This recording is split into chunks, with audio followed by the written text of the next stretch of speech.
अस्सलाम वालेकुम लर्नर्स। आज के इस ग्रामर एक्सप्लेनर में एक बहुत ही इंटरेस्टिंग और ज़रूरी टॉपिक कवर किया जा रहा है। Medina book 1 lesson 15 the art of अल इदाफ़ा।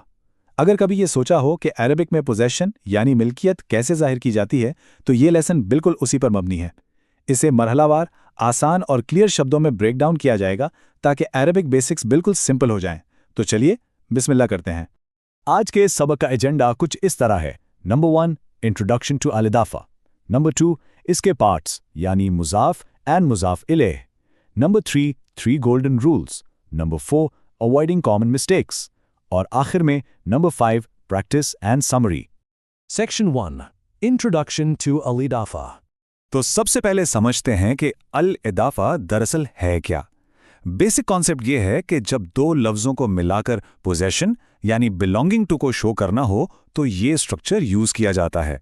उर्दू में इसका मतलब बनता है का, की या के। जैसे आम बोलचाल में कहा जाता है ना, अहमद का पेन या स्कूल की किताब।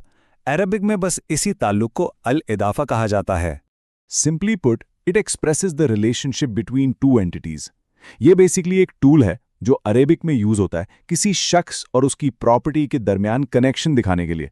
जब किसी चीज का किसी शख्स या दूसरी चीज से रिलेशन जाहिर करना हो तो यही स्ट्रक्चर काम आता है।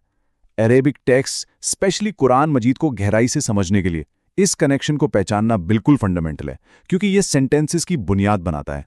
आगे बढ़ते हैं सेक्शन 2 की तरफ। पार्ट्स, मुदाफ एंड मुदाफ इलैह। फर्स्ट वर्ड मुदाफ, the thing being possessed. Second word मुदाफ इलैह, the owner of the thing. अल इजाफा हमेशा दो वर्ड्स पर बेस्ड होता है। पहले लफ्ज को कहते हैं मुदाफ। मुदाफ यानी वो चीज जिसकी मिल्कियत की बात हो रही है, और दूसरा लफ्ज कहलाता है मुदाफ इलैह। मुदाफ इलैह यानी वो शख्स या एंटिटी जो उस चीज का मालिक है। फॉर्मूला बहुत सिंपल है। पहला लफ्ज चीज है और दूसरा लफ्ज उसका ओनर। आइए इस कॉन्सेप्ट को एक आसान एग्जाम्पल से क्लियर करते हैं। स्क्रीन पर देखिए, किताबो अत्तालिबी। इसे ध्यान से सुनिए, किताबो अत्तालिबी। यहां जो पहला लफ्ज है किताबो यानी बुक, यह मुदाफ है। दूसरा लफ्ज है अत्तालिबी यानी स्टूडेंट, यह मुदाफ इलैह है। अगर इसको रिवर्स इंजीनियर किया जाए तो समझ आता है कि ये स्टूडेंट की किताब यानी द स्टूडेंट्स बुक बन रहा है। किताब किसकी? स्टूडेंट की। Let's look at more examples. पहली एग्जाम्पल देखिए, बैतु अर्रजुली। बैतु अर्रजुली। बैतु माने घर और अर्रजुली माने आदमी, तो मिलकर क्या बना? द मैन्स हाउस यानी आदमी का घर। एक और एग्जाम्पल सुनिए, हकीबतु अत्तालिबी। हकीबतु अत्तालिबी। हकीबा बैग को कहते हैं और तालिब हो गया स्टूडेंट, मतलब द स्टूडेंट्स बैग। इनके एंडिंग वाउल्स को कैसे क्लियरली प्रोनाउंस किया जा रहा है इस पर जरूर गौर किया जाए। ये छोटी तफसीलात लैंग्वेज सीखने में बहुत काम आती हैं। यहाँ पर लर्नर्स के लिए एक हेल्पफुल टीचर ट्रिक शेयर की जा रही है। जब भी खुद से कोई ओनरशिप वाली फ्रेज बनानी हो तो बस 2 सिंपल स्टेप्स फॉलो करने हैं। Step 1 identify the first thing यानी मुदाफ को आइडेंटिफाई किया जाए। Step 2 identify whose thing it is यानी वो चीज आखिर है किसकी, जो कि मुदाफ इलैह बनेगा। बस इन 2 आसान स्टेप्स को जहन में रखकर कोई भी अल इदाफा फ्रेज परफेक्टली कंस्ट्रक्ट की जा सकती है। अब आते हैं सेक्शन 3 पर, 3 गोल्डन रूल्स। अरबिक ग्रामर के इन रूल्स से घबराने की बिल्कुल जरूरत नहीं है। ये दुरुस्त अरबी बोलने के बेहतरीन टूल्स हैं। इंपॉर्टेंट रूल्स में नंबर 1 द मुदाफ नेवर टेक्स अल। नंबर 2 द मुदाफ नेवर टेक्स तनवीन। एंड नंबर 3 द मुदाफ इलैह ऑलवेज टेक्स अ कसरा, जिसे उर्दू में जेर कहते हैं। बुनियादी असूल यही 3 हैं। मुदाफ पर ना अलिफ लाम आएगा, ना ही डबल वॉवल यानी तनवीन आएगी, और मुदाफ इलैह के आखिर में हमेशा जेर लगानी है। चलिए पहले रूल को प्रैक्टिकली देखते हैं। यहाँ करेक्ट फ्रेज है किताबुत तालिबी, जबकि इनकरेक्ट फ्रेज है अल किताबुत तालिबी। दूसरे एग्जाम्पल में मुदाफ पर अल लगा दिया गया है, जो कि पहले गोल्डन रूल को तोड़ता है, इसलिए ये स्ट्रक्चर गलत है। एक्चुअली मुदाफ अपनी पोजीशन की वजह से ऑटोमेटिकली स्पेसिफिक हो जाता है, इसलिए उसे अल की बिल्कुल जरूरत नहीं होती। अब रूल नंबर 2 को ध्यान से समझते हैं। करेक्ट फॉर्म है किताबू, इनकरेक्ट है किताबुन। जैसा कि अभी सीखा गया, मुदाफ पर तनवीन यानी डबल वोवल नहीं आ सकती, इसलिए किताबुन अत्तालिबी कहना ग्रामेटिकल तौर पर रॉन्ग तसव्वुर होगा। सिर्फ एक पेश के साथ किताबु कहना बिल्कुल दुरुस्त है।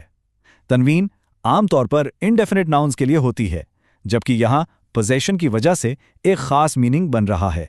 Moving on to section 4 avoiding common mistakes. नए लर्नर्स आमतौर पे कुछ छोटी छोटी गलतियां कर बैठते हैं।